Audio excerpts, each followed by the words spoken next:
Hello दोस्तों, मैं बादल गीता के में आपका स्वागत है। दोस्तों जैसे कि हमारी मैथ स्पेल क्लास चल रही है, तो मैथ स्पेल क्लास में हम जो है अपने सी टेस्ट के जो है अपने प्रीवियस ईयर क्वेश्चन के जो है हम कर रहे हैं। तो सी टेस्ट के प्रीवियस ईयर क्वेश्चन मैं आपको कराऊंगा और हम कर रहे हैं। तो देखते हैं हम क्या है आज के क्वेश्चन जो कि आपके एग्जाम में पूछे जाएंगे और जो कि आपके एग्जाम की दृष्टि से बहुत ज़्यादा इंपॉर्टेंट है। इस तरह के एग्जाम में पहले ही क्वेश्चन पूछे गए और आगे भी इसी प्रकार के क्वेश्चन पूछे जा रहे हैं। अब जो है हमारे सी टेट के एग्जाम चल रहे हैं, इसमें भी इसी प्रकार के क्वेश्चन हमारे आ रहे हैं। तो देखते हैं हमारा क्वेश्चन क्या है। क्वेश्चन नंबर 1 हम देखते हैं, एक बीकर के 3/7 भाग में पानी है। बीकर को ऊपर तक भरने के लिए 16 लीटर पानी की आवश्यकता है। बीकर की धारिता क्या है? ठीक है, बीकर में कितना पानी है? 3/7 भाग बीकर जो है पानी से भरा हुआ है, और जो इसके बाद हम 16 लीटर पानी इसमें और डाल दें तो ये पूरा बीकर भर जाएगा। ठीक है, हम मान लो हमने माना कि 7 भाग जो है पानी उसमें टोटल आ सकता है। 7 भाग पानी उसमें टोटल आ सकता है। 7 में से 3 भाग उसके भरे हुए हैं, तो कितने भाग बचे हुए हैं उसके? अगर 7 में से 3 भाग जो है भरे हुए हैं तो खाली भाग कितने हैं? खाली भाग हैं उसके कितने भाग हैं? 4 भाग। अगर कुल भाग 7 है, 7 में से 3 भाग भरे हुए हैं, तो खाली भाग कितने हैं? 4 भाग। ठीक है, अब 4 भाग जो खाली है उसे 16 लीटर पानी से हम भर सकते हैं। 16 लीटर पानी 4 भाग में आ सकता है, मतलब 4 भाग जो है 16 लीटर के बराबर है। 16 लीटर के बराबर है। उसने पूछा बीकर की कुल धारिता, मतलब 7 भाग, तो 7 भाग किसके बराबर होगा? ठीक है, तो 16/4 गुणा के 7, तो 7 भाग किसके बराबर होंगे? 4 चौक 16, 7 चौक 28। 28 लीटर पानी, 28 लीटर जो है उसकी धारिता होगी। 28 लीटर पानी में वो बीकर जो है पूरा भर जाएगा। कैसे? एक बार और समझे कैसे। 3/7 भाग जो है पानी का जो है पानी उसमें है, बीकर जो है 3/7 भाग भरा हुआ है। 3/7 भाग का मतलब होता है कि 7 भाग में से 3 भाग जो है बीकर के भरे हुए हैं। अगर 7 भाग बीकर के हम बना दें, उसमें से 3 भाग जो है पानी से भरे हुए हैं, तो कितने खाली है? 4 भाग अभी भी खाली है। ठीक है, 7 में से 3 भरे हुए हैं, 4 अभी भी खाली है। ठीक है, अगर 16 लीटर पानी उसमें और डाल दें हम, तो वो पूरा बीकर भर जाता है, तो खाली भाग जो है वो पूरा भर जाएगा। तो 4 भाग जो है हमारा किसके बराबर हो गया? 16 लीटर के। 16 लीटर के, तो 4 भाग हमारा 16 लीटर के हमें भाग निकालने हैं कितने? 7।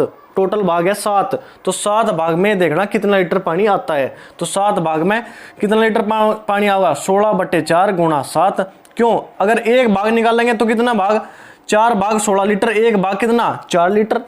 तो 7 भाग कितना? 4 गुणा 7, 28 लीटर जो है, 28 लीटर में वो पूरा जो है बीकर भर जाएगा। ठीक है, इससे नेक्स्ट क्वेश्चन हम देखते हैं कैसे क्वेश्चन आते हैं। निम्न संख्याओं को आरोही अवरोही क्रम में लिखना जरूर आता है, हर एग्जाम में आता है। तो आरोही क्रम में हमें लिखना है। आरोही मतलब घटता क्रम। आरोही मतलब घटता क्रम। ठीक है, सबसे पहले सबसे बड़ी संख्या, उसके बाद उसके छोटी संख्या, उसके बाद उसके छोटी संख्या, इस प्रकार जो हम संख्याओं को लिखेंगे। तो इनमें सबसे पहले देखेंगे कौन सी संख्या हमारी सबसे बड़ी है। इसमें कौन सी संख्या हमारी सबसे बड़ी है? तो सबसे बड़ी हमारी संख्या क्या है? 30.5। तो सबसे पहले लिखेंगे 30.5। ठीक है, ये सबसे बड़ी है। ठीक है, उसके बाद 30.5 के बाद हमारे आते हैं 3 वाले। ठीक है, उसके बाद हमारा आता है 3.50। 3.50। ठीक है, आगे 3.50। उसके बाद हमारा आता है 3.055। 3.055, ये भी हो गया, ये भी हो गया, ये भी हो गया। ठीक है, उसके बाद हमारा होगा 3.05। ठीक है, उसके बाद आएगा हमारा 3.005 और उसके बाद आएगा हमारा 0.35। ये हमारा जो है अवरोही क्रम हो गया, घटता क्रम हो गया, मतलब बड़े से छोटे की तरफ घटते हम चलेंगे। देखो इसमें हम कंफ्यूजन क्या होता है, देखो ये हमारा आया 3.50 मतलब 3.5, 3.50। अगर इसके आगे एक और जीरो लगा दें हम कोई बात नहीं है, ठीक है। उसके बाद 3.055, 3.055, उससे छोटा हमारा 3.05। इसके अगर हम जीरो लगा दें इसके आगे तो कोई ऐसी बात नहीं है, ठीक है। 3.50 ये छोटा है 3.55 से। उसके बाद 3.005 और 0.355। इस प्रकार जो हम जो है आरोही क्रम अवरोही क्रम में लिख सकते हैं। अवरोही क्रम घटता क्रम, आरोही क्रम बढ़ता क्रम, ठीक है। तो आप इसे नोट करो, बहुत ही इंपॉर्टेंट क्वेश्चन है सीटेट के एग्जाम के लिए, नोट करो। नेक्स्ट क्वेश्चन फिर देखते हैं हम। क्वेश्चन नंबर 3 देखते हैं हमारा क्या दिया गया है। क्वेश्चन नंबर 3, एक दुकानदार ने 5.3 किलोग्राम बादाम, 2100 ग्राम किशमिश और 2.2 किलोग्राम काजू को मिलाया गया। इस मिश्रण को बराबर बराबर 2 दर्जन पैकेट बना दिए गए। ये सारा मिश्रण मिला के 2 दर्जन पैकेट बना दिए गए। तो प्रत्येक पैकेट में भार क्या है, तो एक पैकेट का भार हमारा क्या होगा, ये हमसे पूछा है। तो सबसे पहले तो ये जो हमें दिए गए काजू बादाम किशमिश, इन्हें देखेंगे कि हमारा ये कितना है। ये दिए गए 5.3 किलोग्राम, फिर ग्राम, फिर किलोग्राम। तो इन्हें जो है या तो किलोग्राम में बना लेंगे या ग्राम में, तो इन्हें सारे को कन्वर्ट करेंगे ग्राम में। तो 5.3 किलोग्राम का मतलब कितना हो जाएगा 5300 ग्राम। उसके बाद 2100 ग्राम, उसके बाद कितना है 2.2 किलोग्राम का मतलब 2200 ग्राम। तो इन्हें ये देखेंगे हम कि कितने ग्राम बैठे। तो 0 0 5 और 1 6 5 4 9, 9600 ग्राम हमारा जो है टोटल बादाम किशमिश और काजू बैठ गए। उसके बाद इन्होंने कहा कि 2 दर्जन का मतलब है 1 दर्जन में 12 चीज आती है, 12 वस्तुएं आती है। 2 दर्जन में कितनी होगी 24 वस्तुएं। तो हमें निकालना एक पैकेट का भार, एक पैकेट का भार। तो कितना होगा, जो हमारे 9600 ग्राम है उसे हम क्या कर देंगे 2 दर्जन मतलब 24 से भाग दे देंगे। 24 चौका 96, कितना आ गया 400 ग्राम। 400 ग्राम हमारा क्या है, एक पैकेट का भार है। एक पैकेट का 400 ग्राम भार है। क्वेश्चन नंबर 4 हम देखें क्या है। आशा घर के खर्च में कुछ रकम बचाकर एक मोबाइल खरीदना, आशा जो है घर के खर्च से पैसे बचाकर कुछ एक मोबाइल खरीदना चाहती है। प्रत्येक सप्ताह वह सोमवार को 50 रुपये, बुधवार को 100 रुपये और शुक्रवार को 80 रुपये बचाती है तथा रविवार को इससे 60 रुपये खर्च कर देती है। तो 5950 का मोबाइल खरीदने के लिए उसे कितने सप्ताह की बचत करनी होगी। तो एक सप्ताह में कितने, उसने सोमवार को कितने करे, सोमवार को 50 रुपये, सोमवार को 50 रुपये प्लस बुधवार को 100 रुपये बचाए, उसके बाद प्लस शुक्रवार को 80 रुपये बचाए और रविवार को 60 रुपये खर्च कर दिए। इसमें से 60 रुपये घटा दो, ठीक है। 5 और 3 8, 230 माइनस 60 कितने आ गए हमारे पास, हमारे पास आ गए 170 रुपये। उसने जो है एक सप्ताह में बचाती है वो 170 रुपये। हमें जो है मोबाइल उसको खरीदना 5950, 5950 का मोबाइल उसने खरीदना है। एक सप्ताह में 170 रुपये, तो कितने सप्ताह लगाएंगे, एक सप्ताह के 170 रुपये से उसे भाग कर देंगे। 17 तिया 51, 17 तिया 51, 17 पंजे 85, तो कितने लगाएंगे 35 सप्ताह उसे लगेंगे। एक सप्ताह में 170 रुपये बचाती है, तो अगर 35 सप्ताह तक वह 170 रुपये बचाओगी तो 5950 रुपये उसके इकट्ठे हो जाएंगे। तो 5950 को 170 से भाग दे देंगे तो हमारे सप्ताह आ जाएंगे।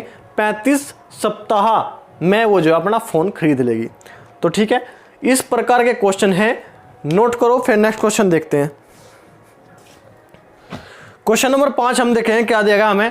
क्वेश्चन नंबर 5 जो है हमें क्या देगा, यदि 11011 ब्रैकेट 2 बराबर ब्रैकेट 10 है तो रिक्त स्थान में क्या संख्या है। क्या दिया गया है, मैं क्वेश्चन एक बार समझ में नहीं आने का, कैसे समझे। ये क्या है, ये बाइनरी नंबर से डेसिमल नंबर में हमें चेंज करना है। बाइनरी नंबर 11001100 इस प्रकार की जो है ये है हमारी बाइनरी नंबर, इससे हमें डेसिमल में चेंज करना है। तो कैसे करेंगे, बिल्कुल सिंपल बात मैं आपको बताऊंगा आज। इसे जो इस तरह क्वेश्चन एक आपको जरूर सीटेट के एग्जाम में देखने को मिलेगा। बाइनरी नंबर हमें लिख दिया 11011, ठीक है, ये हमें बाइनरी नंबर दिया गया। देखो इसमें सिंपल सी बात, जहां भी 1 है उसका मतलब है ऑन, मतलब ऑन, ठीक है। और जहां भी 0 है उसका मतलब है ऑफ। ये बात आपको ध्यान रखनी, ऑन और ऑफ। अब हमें जो है डेसिमल नंबर बनाने के लिए इस राइट हैंड से हमें शुरुआत करनी है। तो 2 की पावर 0, 2 की पावर 1, 2 की पावर 2, 2 की पावर 3, 2 की पावर 4, जितनी भी हमारी संख्या है राइट हैंड से दाईं तरफ से हमको लिखना शुरू करना है। 2 की पावर 0, 2 की पावर 1, 2 की पावर 2, 2 की पावर 3, 2 की पावर 4, 2 की पावर 5, ऐसे जो है जितनी भी संख्या हो बाइनरी में उसी तरह हमें जो है ये संख्या लिख देनी है, ठीक है। और जहां भी ऑफ है मतलब 0 है तो ऑफ, वो वाली संख्या हमें नहीं लेनी है। तो सबसे पहले कौन सी लेंगे हम, 2 की पावर 0 मतलब 1, 2 की पावर 0 मतलब 1 प्लस, उसके बाद 1 है, उसके नीचे क्या है 2 की पावर 1 तो 2 प्लस, इसके 0 के नीचे क्या है 0 का मतलब ऑफ, तो ये कितना है 2 की पावर 0, तो ये नहीं लेना है, ठीक है। उसके बाद 1 है, 2 की पावर 3 का मतलब कितना होता है 8, और 2 की पावर 4 का मतलब कितना होता है 16। तो कितना हो गया हमारा 16, 8 और 2 10, 10 और 16 26 और 1 27। तो हमारी क्या आ गया हमारा जो है डेसिमल नंबर क्या आ गया 27। तो ये रिक्त स्थान में जो है 27। इसके बाद देखो अगर हमें जो है बाइनरी नंबर दे दिया 1 1 1 0 1 0 1, इस तरह का हमारा कोई बाइनरी नंबर दे दिया, तो बाइनरी नंबर में हमें 0 को मानना है ऑफ, 1 को मानना है ऑन। तो यहां से लिखेंगे 2 की पावर 0, 2 की पावर 1, 2 की पावर 2, 2 की पावर 3, 2 की पावर 4, 2 की पावर 5, 2 की पावर 6, ठीक है। कितने हो गए 1 2 3 4 5 6 7, 1 2 3 4 5 6 7, ठीक है। अब जो 0 के सामने हैं उन्हें हमें नहीं लेना है, 0 के सामने जो है उन्हें हमें नहीं लेना है, ठीक है, ये हमने नहीं लेने हैं। उसके बाद जो हमारे बचे उन्हें लेने हैं, तो 2 की पावर 0 1, 2 की पावर 2 4, 2 की पावर 4 कितना है 16 प्लस 2 की पावर 5 32, और 2 की पावर 6 32 दूनी 64, ठीक है। अब इन्हें जोड़ देना है हमें, 4 और 2 6, 6 और 6 12, 12 और 4 16 और 1 17, ठीक है। 1 और 1 2, 2 और 3 5, 5 और 6 11। तो ये हमारा जो है डेसिमल नंबर आ जाएगा 117। हमारे जो है बाइनरी नंबर कोई भी दिया गया हो, कितना भी बड़ा कितना भी छोटा, उसे जो है हमें इसी प्रकार जो है सोल्व करना है, इसी प्रकार हम सोल्व करेंगे। 0 का मतलब ऑफ, 1 का मतलब ऑन करके राइट हैंड से हम शुरू करेंगे। 2 की पावर 0, 2 की पावर 1, 2 की पावर 2, 2 की पावर 3, 2 की पावर 2 की पावर 3, 2 की पावर 4, इस प्रकार लिखना शुरू करेंगे। जितने भी हमारे अंक होंगे इतने ही लिखेंगे। जो 0 के सामने होगा, जो 0 के नीचे होगा, उसे हम जो है काउंट नहीं करेंगे, ठीक है। और इससे जो है हम आराम से जो अपना आंसर निकाल लेंगे। तो ठीक, नंबर 6 है। क्वेश्चन नंबर 6 हमारा क्या है, एक वर्ग की भुजा 10 सेंटीमीटर है, यदि वर्ग की भुजा दुगनी कर दी जाए तो नया परिमाप कितना हो जाएगा। ये जो क्वेश्चन आपको कराए जा रहे हैं, ये क्वेश्चन आपको सेम टू सेम ऐसे के ऐसे ही, संख्या बदल सकती है, हो सकता है कि संख्या भी ना बदले, ऐसे ही आपको शीट आइटम मिलेंगे। क्या है क्वेश्चन, एक वर्ग की भुजा 10 सेंटीमीटर है, वर्ग की भुजा है हमारी 10 सेंटीमीटर, यदि वर्ग की भुजा दुगनी कर दी जाए। अगर हमारा कोई वर्ग है, हमारा वर्ग है, उसकी भुजा है 10 सेंटीमीटर, ठीक है, 10 सेंटीमीटर, 10 सेंटीमीटर, ठीक है। अगर कहा कि भुजा दुगनी कर दी जाए तो उसका परिमाप देखो, अगर जिस वर्ग की भुजा 10 है उसका परिमाप क्या होगा, 10 गुणा 4 मतलब 40 सेंटीमीटर, ठीक है।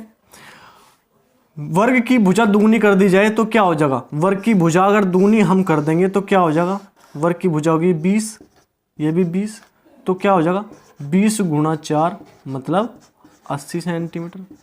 तो पहले हमारी 40 सेंटीमीटर थी, अब 80 सेंटीमीटर होगी, तो कितनी हुई, भुजा दुगनी होगी तो परिमाप कितना होगा, भुजा दुगनी होगी तो हमारा परिमाप भी 2 गुना हो जाएगा, 2 गुना हो जाएगा। बिल्कुल सिंपल सी बात है। अगर पहले हमारे जो भुजा 10 सेंटीमीटर थी, फिर 20 सेंटीमीटर होगी। अगर हमारा परिमाप जो है 40 सेंटीमीटर था तो दोबारा क्या हो जाएगा 80 सेंटीमीटर, तो ये भी 2 गुना। अगर भुजा 2 गुनी होगी तो परिमाप भी 2 गुना हो जाएगा। कितना गुना? 2 गुना। बिल्कुल सिंपल सी बात, ठीक है।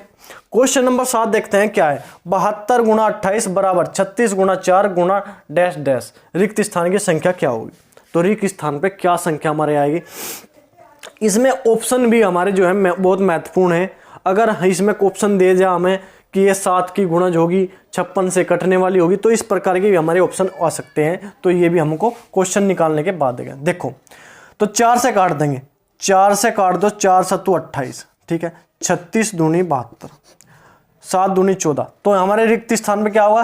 14 जो है हमारे रिक्त स्थान पे संख्या आओगी। जो यहाँ पे खाली बचा हुआ संख्या है वो क्या आएगी? 14, 14। तो इसमें हमारा क्या हो सकता है? एक हमारी स्टेटमेंट बन सकती है कि 7 का गुणज, 7 का गुणज हो सकता है, ठीक है। 56 को काटने वाली संख्या हो सकती है, काटने वाली संख्या हो सकती है, वाली संख्या। या स्टेटमेंट क्या हो सकता है? सम संख्या है, सम संख्या। तो इस प्रकार भी हमें ऑप्शन दिए जा सकते हैं और हमें पूछा जाता है ए बी सी सही है, ए बी सी डी सही है, क्या सही है। इस प्रकार भी हमसे जो है इस प्रकार के क्वेश्चन पूछे जाते हैं और पूछे जाएंगे। तो ठीक है, आप इसे नोट करो। नेक्स्ट क्वेश्चन फिर देखते हैं हम। क्वेश्चन नंबर 8 देखते हैं हम। क्वेश्चन नंबर 8 हमारा क्या है? एक स्कूल में आधे छात्र बैडमिंटन खेलते हैं, 1/4 छात्र वॉलीबॉल खेलते हैं, 1/8 भाग टेनिस खेलते हैं, 1/16 भाग छात्र 1/16 भाग छात्र शतरंज खेलते हैं और बाकी तैराकी के लिए जाते हैं। यदि वॉलीबॉल खेलने वाले छात्रों की संख्या 160 है तो कितने छात्र शतरंज खेलते हैं?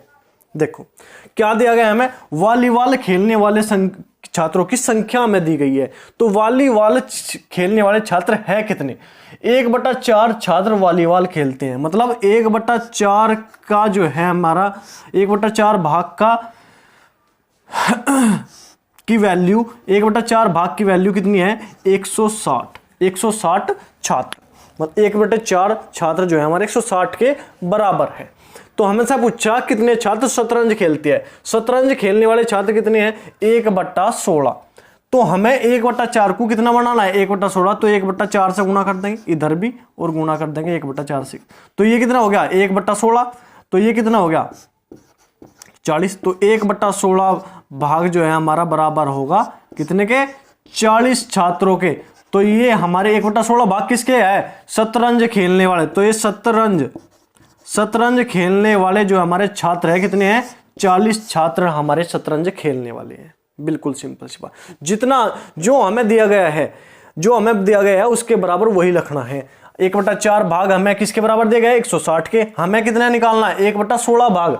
तो 1/16 भाग इसका 4 गुना हो, 1/4 गुना होगा। तो 1/4 गुना इसका करेंगे तो इसका भी 1/4 गुना कर देंगे। ये हमारा होगा 40 छात्र। 40 छात्र हमारे जो है शतरंज खेलने वाले हैं, ठीक है। क्वेश्चन नंबर 9 हमारा क्या है? एक वर्ग की भुजा 4 सेंटीमीटर है। इसे काटकर 4 बराबर वर्गों में विभाजित किया गया है। प्रत्येक छोटे वर्ग का क्षेत्रफल क्या है? देखो हमारा ये वर्ग है, ये हमारा वर्ग है। इसकी प्रत्येक भुजा क्या है? इसकी प्रत्येक भुजा है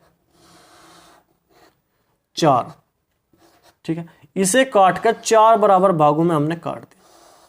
जब 4 ये यहां से यहां तक 4 है, 4 सेंटीमीटर है, तो जब इसे काटेंगे तो 2 बराबर भागों में काटेंगे। तो ये भी हमारा 2 हो जाएगा, ये भी हमारा 2 हो जाएगा, ये भी हमारा 2, ये भी 2, ये भी 2, ये भी 2, ये भी 2, ये भी 2। तो ये 2 बराबर भागों में, 4 बराबर भागों में हमने इसे काट दिया। तो प्रत्येक छोटे वर्ग की एक भुजा 2, ये भुजा 2। तो कितना हो जाएगा? 2 गुणा 2 बराबर 4 सेंटीमीटर स्क्वायर जो है हमारा प्रत्येक छोटे वर्ग का क्षेत्रफल होगा। प्रत्येक छोटे वर्ग का क्षेत्रफल, क्योंकि पूरा जो ये पूरा क्षेत्रफल वर्ग था, इसकी भुजा थी हमारी 4। जब इसे 2 बराबर भागों में हम काट देंगे, इसे भी, लंबाई से भी और चौड़ाई से भी, तो ये हमारी 2 ये 2 ये 2 ये 2 ये, तो इस प्रकार 2-2 सेंटीमीटर की हमारी भुजा हो जाएगी। तो भुजा अब पूछा हमें क्षेत्रफल, तो भुजा गुणा भुजा 2 गुणा 2 बराबर 4 सेंटीमीटर हमारा जो है छोटे वर्ग का क्षेत्रफल आ जाएगा। ठीक है, नोट करो। नेक्स्ट क्वेश्चन देखते हैं फिर। क्वेश्चन नंबर 10 हमारा क्या दिया गया है? क्वेश्चन नंबर 10 देखेंगे, 3 ब्रांड ए बी सी के पेन क्रम से 10, 12 और 24 के पैकेटों में उपलब्ध है। यदि एक दुकानदार को 3 प्रकार के पेन समान संख्या में खरीदने हैं तो उसके द्वारा खरीदे जाने वाले पैकेटों की न्यूनतम संख्या क्या होगी? तो ये क्वेश्चन हम करेंगे ऑप्शन से। ऑप्शन हमें दिए गए ए बराबर 10, बी बराबर 12, सी बराबर 5। बी ऑप्शन दिया गया है ए बराबर 5, बी बराबर 12, सी बराबर 10। तीसरा दिया गया है ए बराबर 10, बी बराबर 5, सी बराबर 12। चौथा दिया गया है ए बराबर 12, बी बराबर 10, सी बराबर 5। तो ये हमें ऑप्शन दिए गई है। और पेन है क्रम से 10, 12 और 24। और कहा प्रत्येक पेन, तीनों प्रकार के पेन समान संख्या में हमें खरीदनी है। मतलब ऑप्शन में से हमें ऐसी संख्या उठानी है जिससे के साथ इनकी मल्टीप्लाई, इनकी गुणा करने के बाद हमारी संख्या जो प्राप्त हो वो समान हो। ठीक है, अगर हम 10 की गुणा करें, इसमें 10 की गुणा करेंगे 10 में 100 हो जाएगा। 12 की गुणा 12 में करेंगे 144, गलत होने का नहीं, बिल्कुल समान, सारे समान होने चाहिए। 5 की ए बराबर अगर 5 मानना है, 5 की गुणा इसमें करेंगे 50, 12 की गुणा 12 में 144, होने का नहीं समान। ए बराबर 10 की गुणा 10, 100, 5 की 12 में गुणा 12 पंजे 60, होने का नहीं समान। ए बराबर अगर ये हम मान लें ए बराबर 12, ए बराबर 12 तो ए की गुणा इसमें कर दी, 12 की गुणा कर दी, इसमें 12 की गुणा करते हैं क्या हो जाएगा 120। ठीक है, फिर बी बराबर 10, इसमें 10 की गुणा कर देंगे क्या आ जाएगा 120। ठीक है, सी बराबर 5, इसमें 5 की गुणा कर देंगे क्या आ जाएगा 120। तो ये हमारी संख्या क्या आ गई? हमारी संख्या बराबर आ गई। यही हमें कहा है तीनों प्रकार के पेन समान संख्या में खरीदने हैं। तो समान संख्या 120, 120, 120। तो कौन सा ऑप्शन? ऑप्शन नंबर 4 हमारा ए बराबर 12, बी बराबर 10 और सी बराबर 5। अगर इस अनुपात में हम खरीदें तो ये हमारी संख्या जो है बराबर संख्या हमें प्राप्त हो जाएगी। तो पैकेटों की न्यूनतम संख्या क्या है? ए बराबर 12 पैकेट, बी बराबर 10 पैकेट और सी के 5 पैकेट हमें खरीदने पड़ेंगे। बिल्कुल ऑप्शन से बिल्कुल सिंपल क्वेश्चन हो जाएगा। ऑप्शन से देख के हम जो है आराम से निकाल सकते हैं। नंबर 11 है। क्वेश्चन नंबर 11 है हमारा, एक संख्या को जो 1 से 10 दोनों सम्मिलित तक सभी संख्याओं में विभाज्य होगी निम्न है। कोई ऐसी संख्या हमें ऑप्शन में से कोई भी ऐसी संख्या देखनी है जो 1 से 10 तक सभी संख्याओं से विभाजित होगी, सभी संख्याओं से पूरी काटी जा सकती है। तो देखते हैं हमारी कौन सी संख्या हो सकती है 1 से लगाकर 10 तक। देखो अगर 3 की बात करें, हम 3 की बात करें तो 3 से 10 नहीं कटता, 3 से 10 नहीं कटता, 3 से 100 नहीं कटता पूरा। ठीक है, 6 और 4 10, तो 3 से 604 भी नहीं कटेगा। क्या 3 से कटने की क्या नियम होता है हमारा? 3 से कटने का नियम होता है कि जो संख्याओं का योग 3 से कटना चाहिए। तो 2 और 5 7 और 2 9 हमारा जो है संख्या का योग 3 से कट रहा है। तो यही हमारी संख्या है 25 20 ऐसी संख्या है, इसे जो है आप याद भी कर सकते हो। 25 20 ऐसी संख्या है जो 1 से लगाकर 1 से 10 तक की सभी संख्याओं से विभाजित हो जाती है, सभी संख्याओं से कट जाती है। तो ठीक है, नेक्स्ट क्वेश्चन हम देखते हैं। क्वेश्चन नंबर 12, आयशा के पास केवल 5 रुपए और 10 रुपए के सिक्के हैं।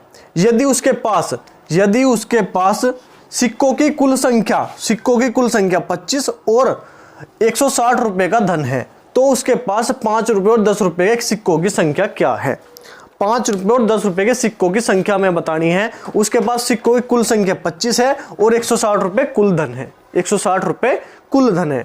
तो देखते हैं ऑप्शन से हम इस क्वेश्चन को करेंगे। सिक्कों की कुल संख्या हमारी 25 होनी चाहिए। 18 7 भी 25 होते हैं, 10 और 15 भी 25 होते हैं, 15 और 10 भी 25 होते हैं, 20 और 5 भी 25 होते हैं। ऑप्शन ये तो बिल्कुल नहीं हो सकता, ऐसे तो हम देख नहीं सकते। तो हम देखेंगे कैसे। हमारे पास 5 रुपए के सिक्के हैं और 5 रुपए के सिक्के हैं और कितने के 10 रुपए के सिक्के हैं, 5 और 10 रुपए के सिक्के हैं। तो 5 रुपए के सिक्कों की संख्या हम ऑप्शन नंबर ए लेंगे 18, तो गुणा कर देंगे 18 में, 18 पंजे 90। ठीक है, ऑप्शन नंबर 10 रुपए के सिक्कों की संख्या क्या लेंगे 7। ऑप्शन नंबर 1 में देखेंगे हम 7 लेंगे तो गुणा 7 कर देंगे क्या हो जाएगा 70। तो क्या 90 और 70 कितना होता है 160, और हमें यही दिया गया है 160 रुपए। कुल धन हमारे पास कितना 160। तो ऑप्शन नंबर 1 जो है 18 और 7 जो है सिक्कों की संख्या 18 7 25 और कुल धन 160 हमारे पास आ गया। ऑप्शन नंबर 1 से हम उठा के देख लेंगे। इसी प्रकार अगर हम ऑप्शन से करेंगे इस क्वेश्चन को बिल्कुल आसानी से और जल्दी कम समय में हमें जो है ऑप्शन का आंसर प्राप्त हो जाएगा। तो ठीक है, नोट करो। फिर नेक्स्ट क्वेश्चन हम देखते हैं। क्वेश्चन नंबर 13 हमारे क्या है। क्वेश्चन नंबर 13 हमें दिया गया है 17.5 गुणा 3 माइनस 21 भाग 7 माइनस 3 गुणा 12.5। बोर्ड मास का नियम इसमें हमारा जो है यूज होगा। बोर्ड मास के नियम में सबसे पहले क्या होता है हमारा जो है इसमें जो है गुणा माइनस भाग माइनस गुणा दी गई है। तो इसमें सबसे पहले क्या होगा भाग होगा। तो 7 से 3 बार काट देंगे 21 7 या 21। तो हमारा क्या आ गया 17.5 गुणा 3 माइनस 3, ये माइनस 3 आ गया, माइनस 3 गुणा 12.5। ठीक है, अगर हम इसकी और इसकी बात करें तो इनमें दोनों में क्या कॉमन है, इसमें कॉमन है 3। तो 3 17.5 माइनस 12.5 और माइनस 3 ये बच्चा। ठीक है, अब 3 की गुणा अंदर क्या बचा 17.5 माइनस 12.5 क्या बचा 5 माइनस 3 5 15 माइनस 3 क्या बचेगा हमारा 12 हमारा आंसर आ जाएगा। बिल्कुल सिंपल सरलीकरण का आंसर क्वेश्चन है। बोर्ड मास से हमारा जो है 16 होगा। ठीक है, उसके बाद क्वेश्चन नंबर 14 हम देखेंगे। एक बाग के वृक्षों में नीम के वृक्षों की संख्या 1/6 भाग है। आधे वृक्ष अशोक के हैं और शेष यूकेलिप्टस के हैं। यदि नीम के वृक्षों की कुल संख्या 5 है तो बाग में यूकेलिप्टस के वृक्ष कितने हैं। ठीक है, क्या कहा वृक्षों में नीम के वृक्षों की संख्या 1/6 भाग है, मतलब 1/6 भाग 1/6। अगर कुल हमारे जो है कुल वृक्ष हमारे 6 हैं तो उसमें से एक क्या है किसका नीम का वृक्ष है। अगर हम कुल जो है 6 मान लें तो उसमें से एक क्या है नीम का वृक्ष है। और आधे वृक्ष अशोक के है तो 6 में से आधे अशोक के है तो कितने 3 पेड़ है अशोक के 3 अशोक के। ठीक है, और शेष यूकेलिप्टस एक नीम का 3 अशोक के तो शेष कितने बचे 2 पेड़ है हमारे यूकेलिप्टस के। ठीक है, यूकेलिप्टस के। ठीक है, यदि नीम के वृक्षों की संख्या 5 है, हमने हमारी यहाँ पे कितनी लिख दी 1, उन्होंने कहा कि 5 है तो ये इसकी कितना गुणा है 1 की कितना गुणा है 5 गुणा है। तो क्या निकालना यूकेलिप्टस, तो यूकेलिप्टस कितने हैं 2, तो 2 गुणा 5 कर देंगे क्या होगा 10 पेड़ है हमारे यूकेलिप्टस के। जब हमारी संख्या 5 गुणा होगी तो नीम की संख्या जो है 5 गुणा होगी तो यूकेलिप्टस की संख्या भी 5 गुणा कर देंगे। 2 गुणा 5 हमारे 10 वृक्ष जो है यूकेलिप्टस के आ जाएंगे। एक बार उसे और समझेंगे। उसने कहा कि वृक्षों में नीम के वृक्षों की संख्या 1/6 भाग है। 1/6 का मतलब है 6 में से एक वृक्ष जो है नीम का है। 6 में से एक वृक्ष नीम का है। कुल हमारे अगर 6 वृक्ष है तो उसमें से एक नीम का है। ठीक है, उसने कहा कि आधे वृक्ष जो है अशोक के है तो 6 का आधा कितना होता है 3 जो है वृक्ष जो है अशोक के हो गए। 3 वृक्ष शेष जो है यूकेलिप्टस के है। 3 अशोक के 1 नीम का 4 हो गए। 6 में से 4 तो ये हो गए तो शेष क्या बचे यूकेलिप्टस कितने बचे 2 बचे। उसने कहा कि नीम के वृक्षों की संख्या तो 5 है, हमने निकाली थी 1। जब 1 से 5 होगी तो कितने गुना होगी 5 गुना। तो यहाँ पे कितने हैं यूकेलिप्टस 2 है तो 2 गुना 5, ये भी 5 गुना कर देंगे तो क्या आ जाएगा 10 हमारे यूकेलिप्टस के पेड़ आ जाएंगे। बिल्कुल यही हमें निकालना था। बिल्कुल सिंपल बात, जल्दी से निकल जाएगा, ऐसे ही हमको करना है। ठीक है, नोट करो एक बार, फिर नेक्स्ट क्वेश्चन देखते हैं। क्वेश्चन नंबर 15 क्या है हमारे देखें। क्वेश्चन नंबर 15 180 सेंटीमीटर लंबी तार को एक आयत का रूप दिया गया। 180 सेंटीमीटर लंबी तार है, उसको एक आयत का रूप दिया गया। आयत की चौड़ाई 30 सेंटीमीटर है तो इसकी लंबाई क्या होगी। देखो, अगर हमने कोई तार जो है आयत के रूप में मोड़ दिया तो वो उसकी पूरी लंबाई होगी। और आयत की क्या होगी, आयत का हो गया परिमाप। तो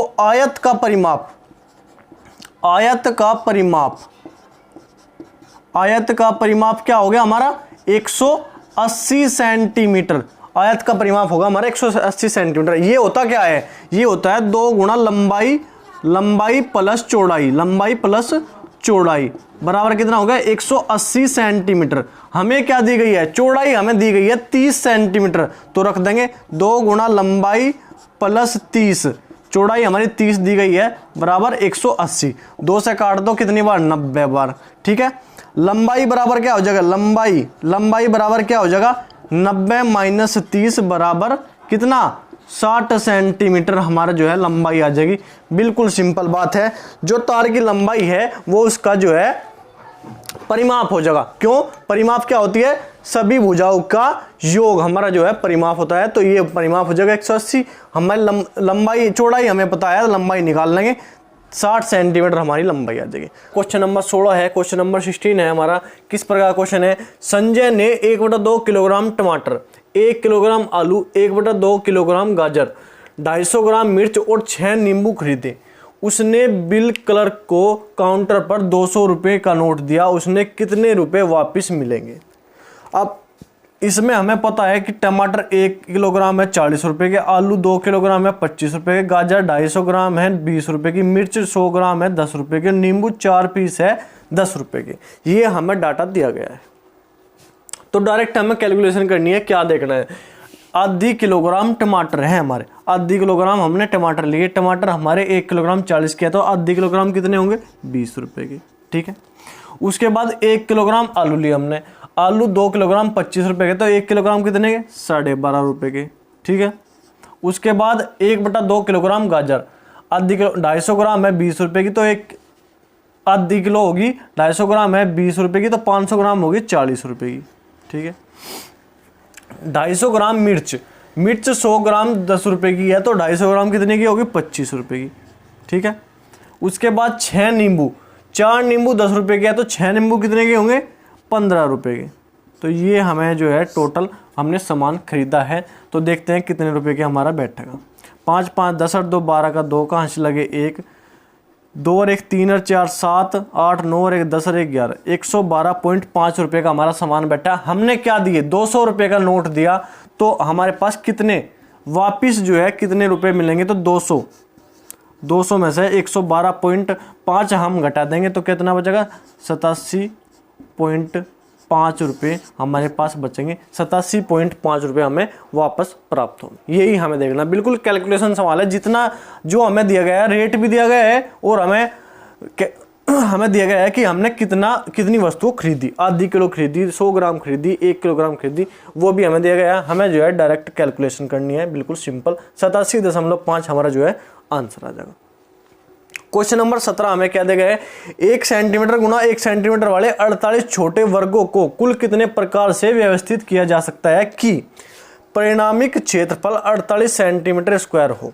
तो देखो हम जो है 48 को कितनी बार जो है व्यवस्थित कर सकते हैं, तो 48 को हम कैसे लिख सकें, 48 गुणा 1 तो ऐसे लिख सकें, फिर 24 गुणा 2, ठीक है, फिर 16 गुणा 3, ठीक है, फिर 16, उसके बाद 16 गुणा 3, 24 गुणा, फिर 12 चौके, फिर 8 गुणा 6। तो इस प्रकार हम जो है कितनी बार व्यवस्थित करते हैं, 1 2 3 4 5। तो हम इसको जो है 5 बार 5 तरीके से व्यवस्थित कर सकते हैं। 48 गुणा 1, 24 गुणा 2, 16 गुणा 3, 12 गुणा 4 और 8 गुणा 6। तो 48 को हम जो है 5 बार व्यवस्थित कर सकते हैं 1 गुणा 1 सेंटीमीटर के रूप में। 48 गुणा 1, 24 गुणा 2, 16 गुणा 3, क्यों, इसका मान कितना होगा 48 सेंटीमीटर क्यूब। 48 गुणा 1 48, 24 दूनी 48, 16 3 48, 12 चौक 48, 8 छंग 48। तो इस प्रकार जो हम इस क्वेश्चन को सोल्व कर सकते हैं। 48 के हमें जो है व्यवस्थित रूप दिखाने हैं कि कितने रूप में हम 48 को रख सकते हैं। तो ये हमारे 5 प्रकार से है, तो 5 प्रकार से हम 48 को व्यवस्थित कर सकते हैं। तो आप इसे नोट करो, फिर नेक्स्ट क्वेश्चन देखते हैं। क्वेश्चन नंबर 18 हमारा क्या है? क्वेश्चन नंबर 18 में क्या दिया था? विद्यालय की सभा में एक कक्षा के विद्यार्थी एक पंक्ति में खड़े हैं, दोनों सिरों से रूही का स्थान, रूही कोई बच्ची है, उसका स्थान 19वां स्थान है। उस कक्षा में कुल कितने छात्र हैं?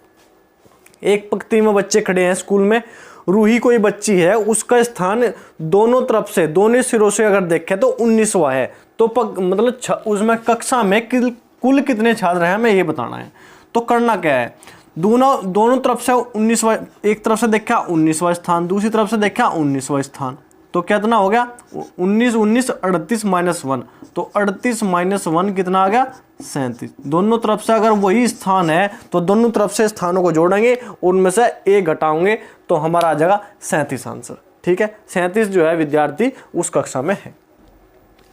क्वेश्चन नंबर 19 हमारा क्या है? अस्मिता विद्यालय की गोष्ठी में 8:30 8:30 AM से 15 मिनट पहले पहुंची।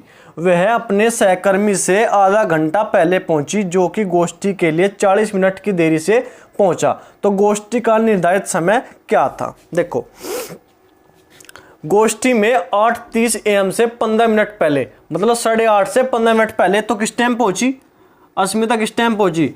8:30 से 15 मिनट पहले। तो 8:30 से 15 मिनट पहले कितना? 8:15 पे पहुंची। वे अपने सहकर्मी से आधा घंटे पहले पहुंची, जो कि गोष्ठी के लिए 40 मिनट देरी से पहुंचा था। आधे घंटे पहले पहुंची थी, जो कि 40 मिनट देरी से पहुंचा था। तो जब 40 मिनट देरी से पहुंचा और वह अपने सहकर्मी जो है, अस्मिता जो है अपने सहकर्मी से आधा घंटे पहले पहुंची, तो वो किस टाइम पहुंचा? वो आधा घंटा लेट पहुंचा। 8 कितने पे? 45 पे। 8:45 पे अस्मिता जो है अपने सहकर्मी से आधा घंटा पहले पहुंची। ठीक है, ये जो है अस्मिता से आधा घंटा बाद पहुंचा, जो कि गोष्ठी से 40 मिनट देरी से पहुंचा। 40 मिनट देरी से, तो गोष्ठी की हमारी किस टाइम होगी? 40 मिनट पहले 8:05 AM पे। 8:05 AM पे हमारी जो है गोष्ठी का समय था। बिल्कुल सिंपल बात। अस्मिता पहुंची 8:30 तक, 15 मिनट पहले, मतलब 8:15 पर। उससे आधा घंटा बाद, मतलब अस्मिता जो है अपने सहकर्मी से आधा घंटा पहले पहुंच गई, वो आधा घंटे बाद आया। 8:15 से आधा घंटे बाद 8:45, और जो कि गोष्ठी से 40 मिनट देर से पहुंचा। ये जो है 40 मिनट देर है, तो 8:45 पर वो पहुंचा, 40 मिनट देर से पहुंचा। तो किस टाइम गोष्ठी होगी? 8:05 पर जो है वो कार्यक्रम होना था। तो ठीक है, नोट करो एक बार, फिर नेक्स्ट क्वेश्चन देखते हैं। क्वेश्चन नंबर 20 हमें क्या दिया गया है? एक संख्या 100 के आधे से अधिक, यह 6 दाई से अधिक और 8 इकाई से कम है। इसके अंकों का योग 9 है। इसका दाई का अंक इकाई के अंक का दुगुना है। संख्या क्या है? देखो, एक संख्या 100 के आधे से अधिक, 100 का आधा 50, 50 से अधिक है।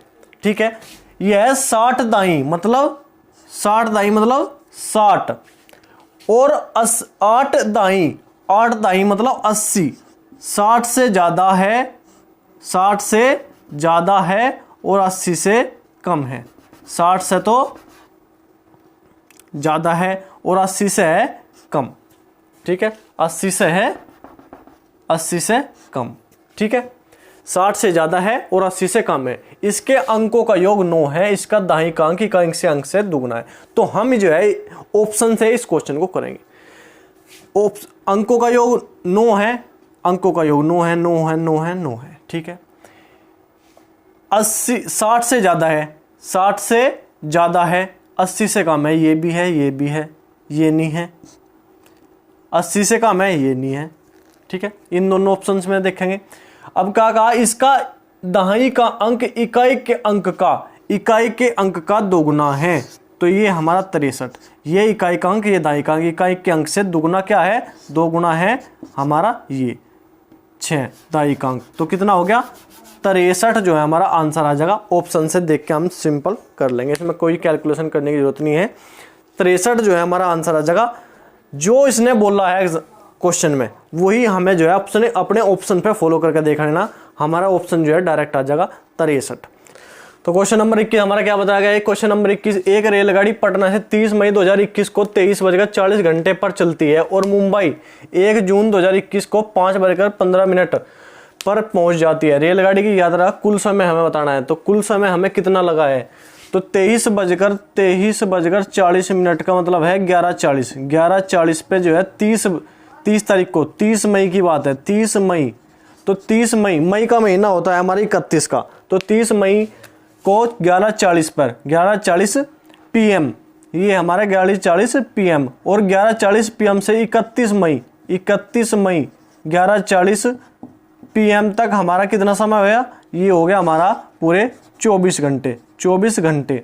उसके बाद अगर हम 1 जून की बात करें, 1 जून में हमें क्या किस टाइम तक जाना? 5:15, 1 जून में 5:15, तो 11:40 से 20 मिनट हो गए हमारे 12, और उसके बाद 5:15 मतलब ये कितना समय लगेगा? 5 घंटे 35 मिनट, 5 घंटे 35 मिनट। तो ये टोटल हमारा कितना समय हो गया? 24 घंटे ये और 5 घंटे 35 मिनट ये, तो ये हमारा टोटल समय हो जाएगा 29 घंटे 35 मिनट। 29 घंटे 35 मिनट का समय जो है हमारा पूरी यात्रा का जो है हमारा समय होगा।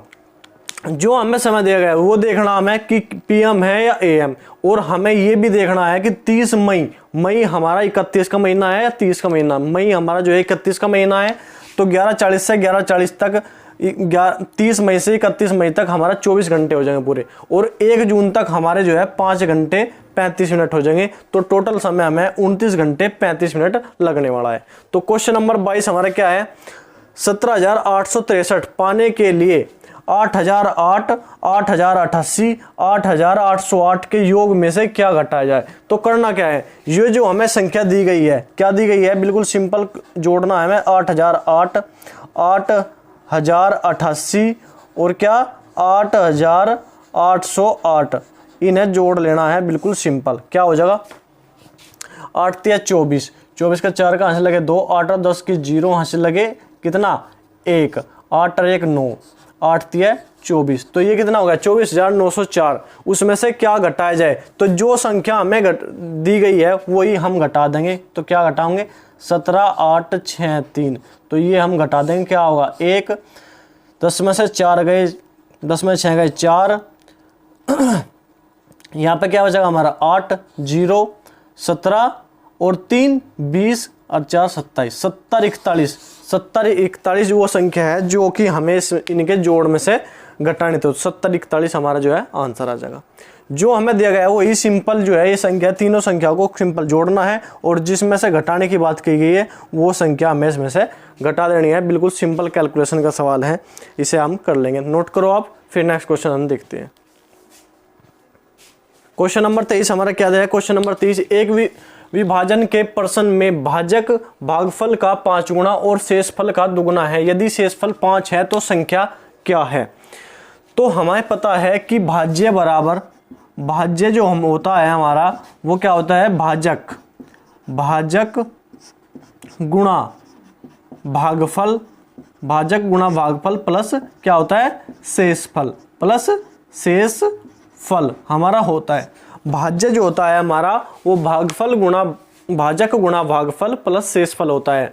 तो हमें क्या दिया? शेषफल हमें 5 दिया गया है, शेषफल हमें क्या दिया गया है? 5, और कहा गया है कि भाजक भागफल का 5 गुणा है। भाजक जो है, जो भाजक है वो भागफल का 5 गुणा है, 5 गुणा है, और शेषफल का दुगुना है। शेषफल का क्या है? 2 गुणा। तो 5 का 2 गुणा क्या होगा? 10, तो 10, और भागफल का 5 गुणा है, तो 5 गुणा क्या होगा? किसका 5 गुणा होगा? ये 2 का, तो 2 गुणा 5 और प्लस 5, तो कितना आ जाएगा हमारा? 10 दूना 20 प्लस 5, तो क्या होगा हमारी संख्या? भाज्य हमारा क्या होगा? 25 हमारा जो है भाज्य आ जाएगा। उसके बाद क्वेश्चन नंबर 24 हमें क्या दिया है? 5 क्रमागत संख्याओं का योग 20 है, प्रथम 3 क्रमागत संख्याओं का योग क्या होगा? तो संख्या हमारी क्रमागत है, क्रमागत संख्याओं का योग अगर हम जो है माध्य की बात करें, अगर हम औसत की बात करें, बीच वाली संख्या की बात करें तो क्या होगा हमारा 5 संख्या है और योग क्या है 20, तो 20/5, 20/5 क्या होगा हमारा 4, तो 4 जो है हमारी 5 संख्या 1 2 3 4 5, तो 5 संख्याओं का हमारा जो है औसत है, बीच वाली संख्या है वो क्या है हमारा 4 है। तो हमें पूछा प्रथम 3 क्रमागत संख्या, तो 4 से पहले 3 आ जाएगा, उससे पहले क्या आ जाएगा 2, तो चारों को जोड़ देंगे, 4 और 3 7 और 2 9 जो है हमारा आंसर आ जाएगा। बिल्कुल सिंपल, हमें ना कोई एक्स मानना है ना कुछ भी हमें करने की जरूरत है, जो हमें योग दिया गया है उसे संख्या से भाग देना है, वो हमारा जो है क्या आ जाएगा बीच की संख्या आ जाएगी, बीच की संख्या आ जाएगी। बीच की संख्या क्या है हमारी 4, तो 4 से पहले हमारी जो है क्रमागत संख्या क्या होगी 3 होगी, उससे पहले हमारी 2 हो जाएगी, ये हमारा क्या होगा औसत होगा। ठीक है, तीनों को जोड़ देंगे हमारी संख्या आ जाएगी 9। तो ठीक है, अब एक बार नोट करो इसे, फिर नेक्स्ट क्वेश्चन देखते हैं हम। क्वेश्चन नंबर 25 हमें क्या देगा, क्वेश्चन नंबर 25 देखेंगे। एक टैक्सी का मीटर पहले 2 किलोमीटर की यात्रा के लिए 50 रुपए का भाड़ा दिखाता है और उसके बाद प्रति किलोमीटर यात्रा के लिए 16 रुपए का भाड़ा दिखाता है। मंजू ने अपने घर से रेलवे स्टेशन तक की यात्रा के लिए 258 रुपए किराया दिया, उसके घर से रेलवे स्टेशन की दूरी कितनी है।